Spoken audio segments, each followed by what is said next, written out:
Tes 1, 2, 3 tes. Boleh dengar? Tes 1, 2, 3. Okey. Bismillahirrahmanirrahim. Assalamualaikum warahmatullahi wabarakatuh. Alhamdulillahirabbil alamin. Assalatu wassalamu ala asyrafil anbiya'i wal mursalin wa ala alihi wa ashabihi ajma'in. Wala hawla wala quwata illa billahil aliyil azim. Allahumma la sahla illa ma ja'altahu sahla wa anta taj'alu hazana idza syi'ta sahla. Rabbi shrah li sadri wa yassir li amri wahlul 'uqdatam min lisani yafqahu qawli, amma ba'du. Pada yang terhormat para masyayikh, para a'immah, para ulama, para asatizah yang berada di markas Al-Irsyadiyah yang saya hormati dan saya kasihi, pada segenap asatizah para alim ulama di luar sana, wabil khusus kepada segenap hadirin wal hadirat hafizakumullah. InsyaAllah pada hari ini kita akan mulakan sebuah pengajian tentang sejarah ulama Maghribi dalam iaitu membela Ahlus Sunnah wal Jamaah, yang mana judul ini diberikan kepada saya dengan harapan dapat memperjelaskan iaitu fitnah yang banyak disebarkan pada hari ini di kalangan orang awam, kononnya bahawa ulama di Maghribi yang pada hari ini dinamakan dengan ulama yang mengikuti mazhab Asy'ariyah bukanlah mazhab sebenar ulama-ulama yang ada di Maghribi pada zaman dahulu.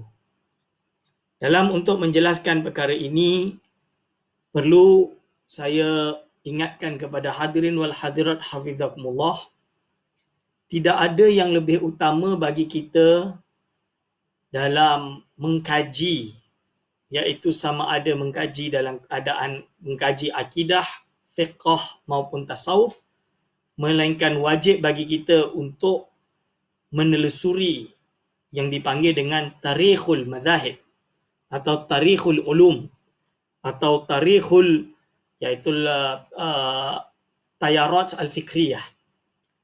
Jadi kerana apa? Kerana hanya dengan mengetahui sejarah kita dapat mengetahui hakikat dakwaan tersebut. Dan kita juga kena tahu, kena faham, apabila meneliti sejarah ini tidak mungkin untuk kita ketahui secara pasti, melainkan kita berusaha untuk merujuk ke beberapa kitab-kitab turath yang paling dekat dengan zaman tersebut dan dibicarakan oleh ulama yang hidup di zaman tersebut, atau walaupun tidak pada zaman tersebut tapi dia adalah ulama yang daerah tersebut, sehingga kan apabila dia membaca kitab tarikh, dia boleh tasawurkan dengan zihni dia keadaan tersebut kerana itu sejarahnya. Saya beri contoh, bagaimana mungkin orang orientalis, Snok Hornganya, yang hidup di abad ke-19 masuk ke abad ke-20, yang mana beliau telah memberi suatu tesis atau hipotesis, tapi bagi beliau tesis lah. Bagi kita hipotesis yang batil, dengan berbagai sejarah keislaman yang ada di Nusantara, yang mana beliau meletakkan sejarah tersebut dengan tujuan untuk menarik sawabit atau ciri-ciri khas ulama Nusantara, ulama Melayu.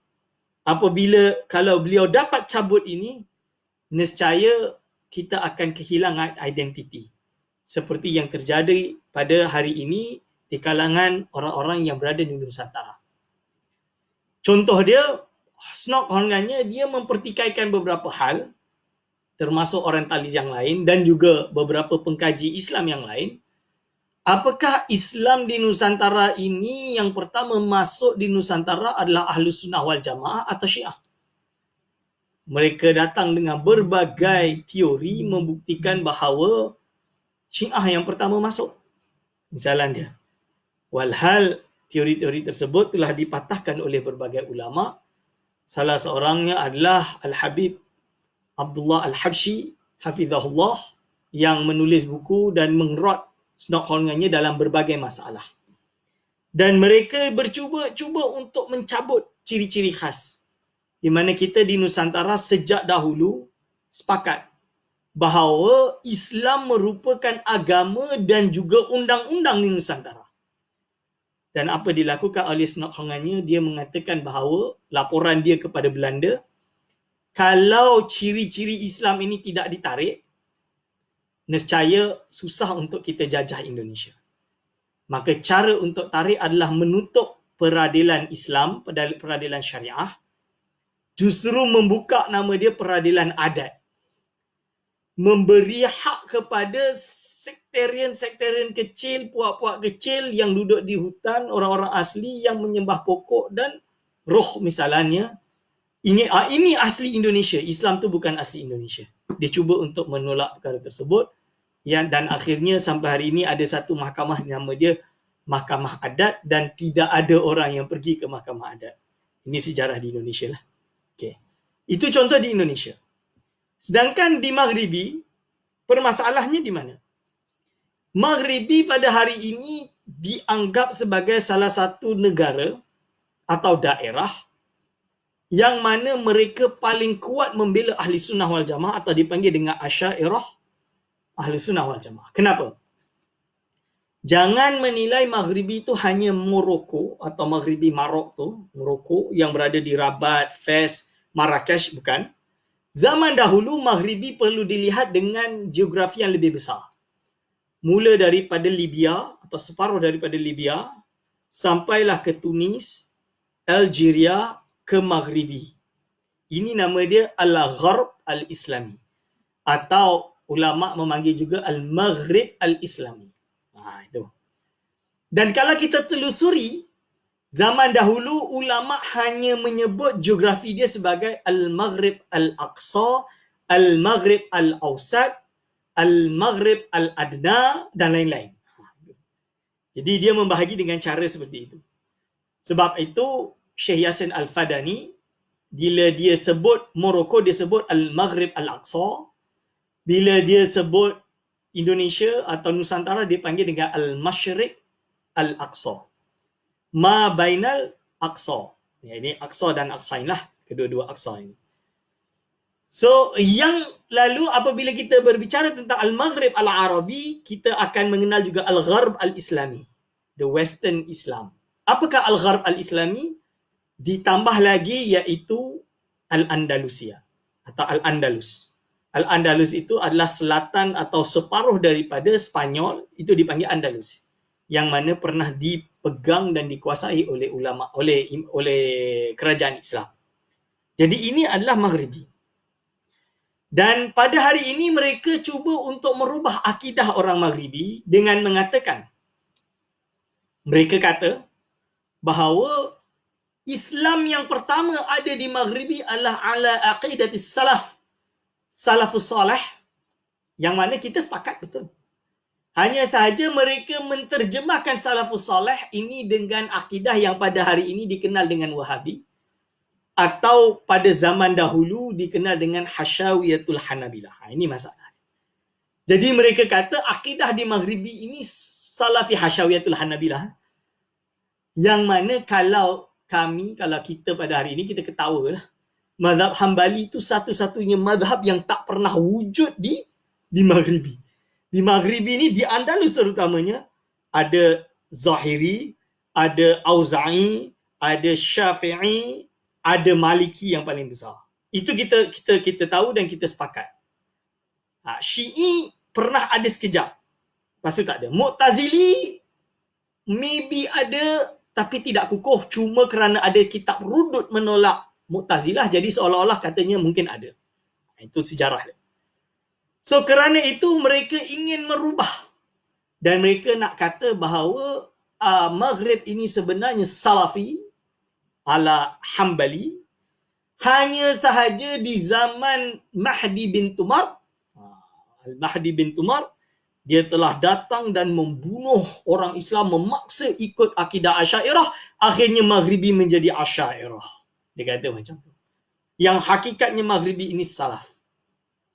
Dia bagi contoh apa?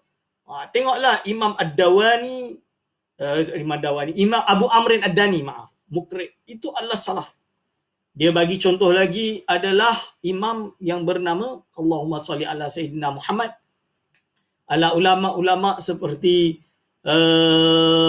iaitu Abdul Bar, iaitu Al-Hafiz Ibnu Abdul Bar, Al-Hafiz Ibnu Abdul Bar dan lain-lain. Lalu beliau kata, ini buktinya. Apabila dijadikan Asy'ariyah, dia bunuh 70,000. Ada yang sampai 150,000. Bahkan ada yang menuduh termasuk yang dibunuh adalah Qadhi Iyad kerana enggan mengaku bahawa Al-Mahdi bin Tumar itu adalah Imam Mahdi. Akhirnya dia dibunuh. Hadirin wal hadirah hafizakumullah, ini adalah fitnah. Hadza buhtanun azim. Fitnah daripada orang yang tidak ada dirayah tentang Maghribi sama sekali. Jadi, kalau kita nak kaji ke Maghribi, maka kita kena baca mu'allafat ulama Maghribi dan tarikh Maghrib. Islam masuk di Maghribi seawal abad pertama, abad kedua Hijriah. Yang mana terkenal Musa ibn Nusair dan juga Tariq bin Ziyad. Tariq bin Ziyad itu Berber ataupun dipanggil dengan Amazigh, masuk Islam, berperang untuk mengembangkan Islam sampai ke Andalus. Dan ketika Islam itu tersebar, maka seluruhnya ulama Maghribi menjadi golongan yang soleh, termasuk Islam yang kuat. Ibarat kita kat Nusantara lah. Apabila masuk je ke Aceh, masuk je ke Tanah Melayu, semua Islam alal itlaq. Tidak ada masalah. Itu seperti itu. Jadi kita kan tahu sejarah. Lalu apabila larinya yang bernama Maulai Idris Al-Akbar. Maulai Idris Akbar ni siapa? Iaitu salah seorang Ahlul Bait Rasulullah SAW yang ada di Iraq. Lalu ketika runtuhnya daulah Umayyad, naiknya daulah Abbasid, Harun al-Rashid tahu bahawa An-Nafsu Az-Zakiyah dengan keluarganya seperti Idris, Maulai Idris dan lain-lain memiliki pengaruh untuk menjadi suatu kerajaan. Maka nak tak nak, Harun bin Rashid terpaksa berperang dengan mereka kerana kalau tidak nanti ada dua khalifah. Dan ini mustahil. Maka apa dilakukan ketika itu? Terjadilah peperangan dan dipanggil dengan Ahdathul Fakh. Itu. Ahdathul Fakh. Maka Ahlul Bait dibunuh, kecuali beberapa, dan salah satunya Maulai Idris yang lari sampai ke Maghribi.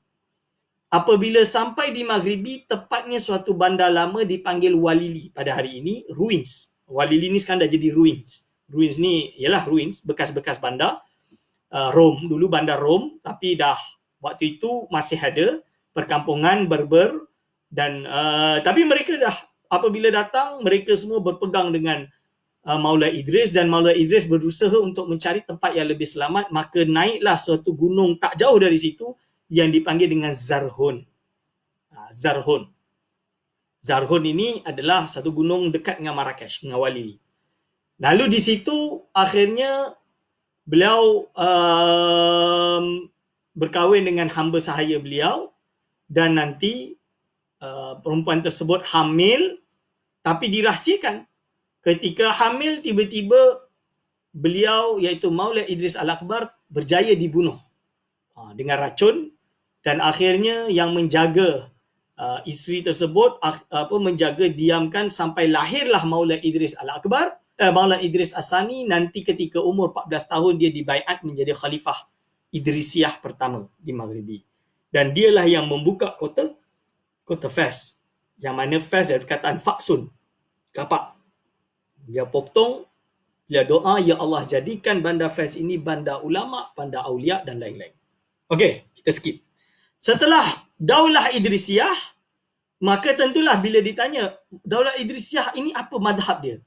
Pada waktu itu mazhab ini ala syakli. Kalau kita baca kitab hadis macam itulah.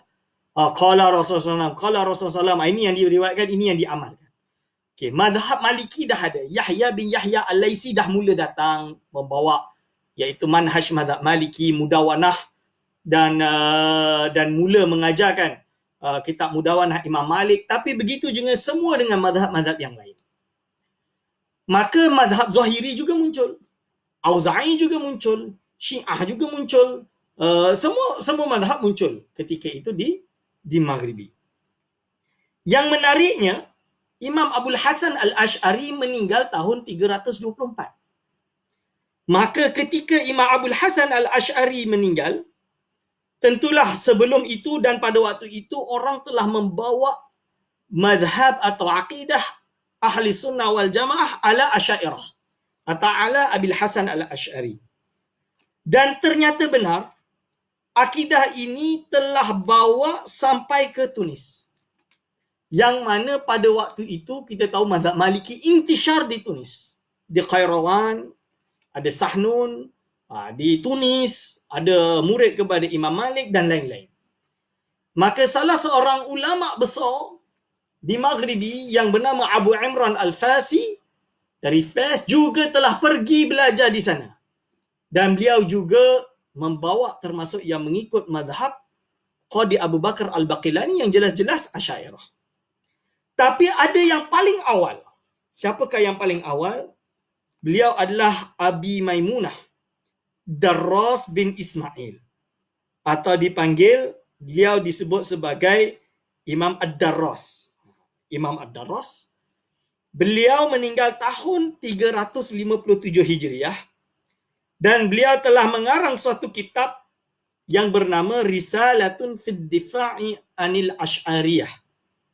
Beliau meninggal 357 Hijriah. Jadi baru berapa tahun sahaja setelah kewafatan Abul Hasan Al-Ash'ari yang ada di Iraq.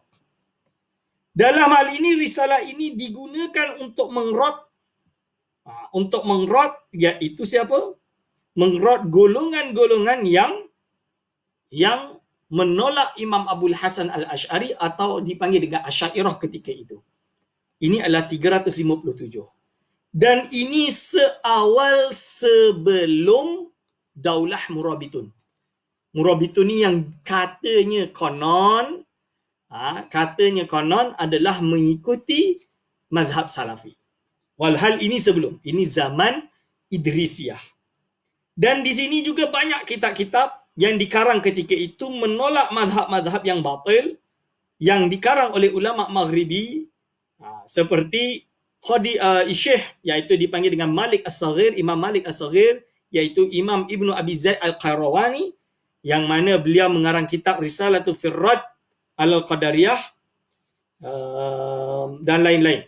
Ini banyak dia membahas. Lalu kita masuk sekarang kepada daulah yang dipanggil dengan Daulah Murabitun. Kerana tak lama setelah Idrisiyah, masuklah fase Murabitun. Kalau masuk fase Murabitun, guru saya Dr. Khalid Zahri, dia buat joke lah, dia kata. Saya heran orang-orang yang mendakwa bahawa Murabitun itu adalah daulah yang mengingkari atau menolak dan menyesatkan Asy'ariyah. Kenapa dia kata? Dia kata dia heran kerana kalau kita lihat sejarah, Daulah Murabitun memberi keistimewaan kepada salah seorang ulama besar mazhab Asy'ari, bahkan diberi suatu jawatan yang tinggi. Siapakah dia? Iaitu Imam Ad-Darir Al-Muraqushi. Ini yang pernah saya sebut. Imam Darir Al-Muraqushi ini yang menazamkan, saya ada kitab dia, menazamkan kitab Al-Irsyad Imam Juwaini. Kalaulah betul Murabitun, Yusuf bin Tashfin dan juga keluarganya membenci Asy'ariyah dan mereka Salafi, bagaimana boleh ada wujud iaitu Ad-Darir Al-Muraqushi yang jelas-jelas Asy'ari ini diberi jawatan qudat, diberi hadiah, diberi macam-macam, dan perkara ini telah saya terangkan dalam beberapa tulisan saya dan juga dalam jawapan di dalam ARG. Kita dah jawab golongan yang mengatakan Qadi'iyat itu adalah dibunuh oleh Mahdi bin Umar, telah kita jelaskan. Ini Ad-Darir. Okey, sebelum Ad-Darir Ustaz, mungkin itu sejarah dia tak clear. saya nak tahu ada tak Asy'ariyah di zaman Murabitun. Saya telah menjelaskan dengan jelas bahawa zaman Murabitun dah ada kitab Asy'ariyah yang dikarang oleh Abu Bakar Al-Muradi Al-Hadrami. Ini kitab dia. Okey. Ditahqiq oleh guru saya iaitu Dr. Jamal Bakhti, yang mana Abu Bakar Al-Muradi Al-Hadrami ini meninggal tahun 489 Hijriah. Jauh sebelum pulangnya atau sebelum Ibnu Tumat tu menjadi Imam Mahdi lah kalau diorang nak tuduh. Padahal Ibnu Tumat dia tak mengaku Imam Mahdi. Dia tak pernah mengaku sebagai Imam Mahdi. Boleh baca dalam tulisan saya tersebut. Lengkap. Jadi, tak boleh dituduh. Kerana apa? Inilah pentingnya saya ajarkan kepada murid-murid saya kenapa kita sebagai talabatul ilmi, terutamanya yang mengkaji usuluddin, mengkaji manuskrip adalah miftah, kunci kepada kemusykilan. Zaman awal-awal tahun 1900, termasuk ulama yang giat mengikhraj manuskrip ilmu kalam adalah Zahid Al-Kausari. Syekh Zahid Al-Kausari. Tapi dia seorang, tak cukup. Maka datang orang yang setelahnya yang bernama Syekh Ali Sami An-Nashar. Dia dah mula. Tapi dia of course mengkaji setaraf manuskrip Al-Juwaini dan lain-lain. Itu jelas. Beliau telah mengeluarkan dan ada tahqiq-tahqiqnya. Di Maghribi, pada waktu itu ulama baca mubasyarah terhadap manuskrip. Yang mana ketika itu ulama yang terkenal adalah Syekh Al-Muhaddis, ada seorang Qutbi yang terkenal iaitu Syekh Abdul Hayy Al-Kattani. Syekh Abdul Hayy Al-Kattani memiliki khazanah manuskrip yang banyak sekali. 2 jilid adalah menceritakan kitab-kitab manuskrip yang beliau simpan sahaja. Dan banyak manuskrip itu sekarang berada di istana-istana Maghribi. Kerana apa? Ketika beliau lari ke Perancis, maka istana Maghribi mengambil manuskrip beliau untuk dilindungi sebagai bahagian daripada mahbus, sebahagian daripada wakaf ketika itu. Sampai hari inilah. Dan dari sini banyak sejarah-sejarah yang ingin dipesongkan oleh golongan Wahabi telah dipatahkan dengan wujudnya manuskrip. Hanya sahaja tidak ada pengkaji yang banyak waktu itu. Tidak ada pengkaji yang banyak kerana Maghribi masih ala cara yang lama. So yang menariknya tuan-tuan, manuskrip akidah Abu Bakar Al-Muradi Al-Hadrami ini ditemukan dan beliau meninggal 489. Beliau adalah murid kepada Abu Amrin Ad-Dani Al-Muqri yang mengarang kitab nama dia Risalah Al-Wa'iyah. Risalah Al-Wa'iyah yang mana itu jelas-jelas akidah dia mengikut akidah Ahli Sunnah wal Jamaah. Asy'ariyah. Walaupun dia isbatiyat Ustaz, dia tak isbatiyat ala Ibn Taymiyah. Dia ala tafwid. Jadi jangan pesongkan kepada orang awam. Misalan dia, Qadi Abu Bakar berkata dalam kitab ini, Faslun, La yajuzu ayyakuna al-khaliqu subhanahu wa ta'ala jisman li'anna al-jisma ma'nahu al-mu'allafu yang tersusun. Walau kana ba'duhu ab'adan muba'adah la tamana'at ab'aduhu kama dhakarna fi dalil tauhid. Terjemahan dia, tidak boleh adanya Allah Subhanahu wa taala berupa jisim. Kerana jisim maknanya sesuatu yang disusun, mu'allaf, yang taratub, yang disusun daripada beberapa jauhar. Walau kana ba'duhu ab'adan muba'adah. Kalaulah ada dia ini, iaitu zat Allah SWT ini ada bahagian yang boleh dibagi-bagikan, maka nescaya akan terjadi tamanuk lah. Dalil tamanuk yang telah kita jelaskan dalam dalil tauhid. Lau kana fihima alihatun illallah lafasadata. Wala yajuzu, dan tidak boleh an nusammiyahu jisman. Tidak boleh bagi kita untuk menamakan Allah sebagai jisim. Wa in lam yakun mu'allafan. Lianna hadha khilafu syar'i wal lughah. Jadi kita tak boleh kata Allah SWT itu jisim la kal ajsam. Seperti golongan karamiah itu tak boleh. Ya, Allah ni yadun la kal aidi. Tak boleh juga. Wa in lam yakun mu'allafan, walaupun kita kata jisim dengan makna bukan mu'allaf, tak boleh. Lianna hadha, kerana ini khilafu syar'i wal lughah, dan ini jelas-jelas berlanggar dan berbeza dengan madhab Hasyawiyatul Hanabilah yang telah diteruskan oleh Ibn Taymiyah, yang mana beliau jelas-jelas dalam kitab fi Raddi alal Jahmiyah mengatakan bahawa masalah jisim yang boleh dibaca dalam kitab tersebut. Yang pernah saya ulas, saya tak nak habiskan waktu dalam perkara ini. Jadi ini bukti dia pada tahun 489 Hijriah. So sekarang hadirin wa hadirat hafizakumullah, apakah kita berani nak kata bahawa Murabitun itu adalah dibunuh atau dikalahkan oleh Asy'ariyah sampai hari ini jadi Asy'ariyah kerana Murabitun itu Salafi, Muwahhidun itu yang menjatuhkan Murabitun? Ini adalah berita dan khabar tarikh yang batil dibuat-buat oleh Ibn Taymiyah, dan dia telah mempengaruhi murid-muridnya seperti iaitu Imam Az-Zahabi dan juga Ibn Kathir, sehingga memberi sejarah yang salah. Memberi sejarah yang salah. Okey. Bukti lain tuan-tuan dan puan-puan, di mana sumbangan ulama Maghribi dalam membela Ahli Sunnah wal Jamaah. Kalau tuan-tuan membeli kitab nama dia Masailu Ibn Rushd. Jadi Ibn Rushd, tapi bukan Ibn Rushd Al-Hafidh, tapi Ibn Rushd Al-Jad. Dipanggil dengan Al-Qadi Abil Walid Ibn Rushd. Sama-sama nama dia Ibn Rushd. Yang mana beliau lahir tahun 450, meninggal tahun 520 Hijriah. Okay, 520 Hijriah. Berarti sama tahun dengan meninggalnya Al-Mahdi bin Tumab. Ini. So, apa terjadi? Beliau ada fatwa dalam masail ini ketika itu. Sa'ala Amirul Muslimin Yusuf bin Tashfin.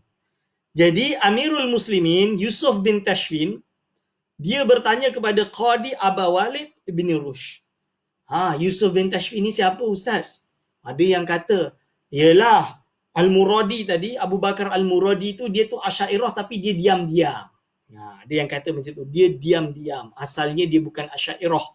Asalnya dia Asy'ariyah tapi dia tak nak zahirkan, sebab itu ada je yang karang. Macam lebih kurang macam inilah. Kita di Malaysia ini Ahli Sunnah wal Jamaah Asy'ariyah. Terutama di Selangor ni, di Johor dan lain-lain, dah jelas Asy'ariyah adalah mazhab yang satu-satunya yang diakui di negeri-negeri ini. Tiba-tiba, ni cerita dia. Tiba-tiba adalah orang satu atau dua diam-diam menyebarkan akidah Salafiyah Wahabiyah. Jadi ada orang nak tuduh pula. Jadi ada golongan Salafi menuduh bahawa Abu Bakar Al-Muradi ini dengan wujudnya manuskrip dia tidak menunjukkan bahawa Murabitun itu adalah Asy'ariyah. Justru mungkin dia diam-diam. Tapi dengan fatwa ini dah boleh membungkam mereka. Kerana apa? Dalam fatwa ini Yusuf bin Tashfin, raja sendiri, sultan sendiri, bertanya kepada Qadi Abu Bakar, Qadi Abi Walid Ibn Rushd. Apa dia kata?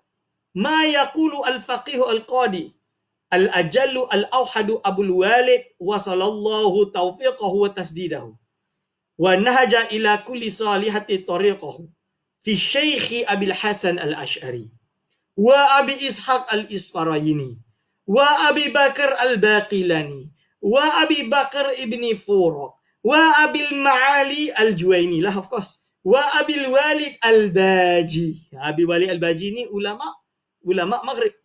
Dia tanya, apa yang pandangan Qadi? Dia tanya. Lalu wa nudharaihim mimman yantahilu ilmal kalami, disarah dengan orang-orang yang mengikuti ilmu kalam, wa yatakallamu fi usulil diyanat, dan berbicara dalam usulid diyanat. Lalu apa dia kata? Wa yasifu ar-radda 'alal ahli al-ahwa ahum a'immatur rasyadin wa hidayatin. Apakah mereka adalah imam-imam ahli rasyad wa hidayah? Amhum qadatu hayratin wa imayatin. Lalu apa? Lalu ila akhirih dia bertanya banyak. Wa ma taqulu fi qaumin yasubbunahum wa yantaqisunahum wa yasubbuna kulla man yantami ila ilmil asy'ariyah wa yukaffirunahum. Ini. Jadi apa pandangan engkau Dengan siapa? Dengan mereka yang malah membenci, menghentam, menuduh dan bahkan ada yang mengkafirkan golongan Asy'ariyah ini. Ini disebut.